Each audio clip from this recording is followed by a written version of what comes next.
তো গাইস, এটা হলো পৃথিবীর সবথেকে বড় বাবাল।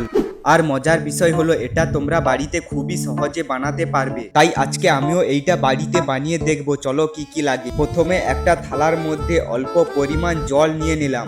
এই জলের মধ্যে দিয়ে দিলাম 1 চামচের মতন চিনি। এরপর দোকান থেকে কিনে নিয়ে আসা যে কোনো একটা শ্যাম্পুর প্যাকেট দিলেই হবে। তো এবার এই তিনটে জিনিসকে ভালো করে মিক্স করতে হবে।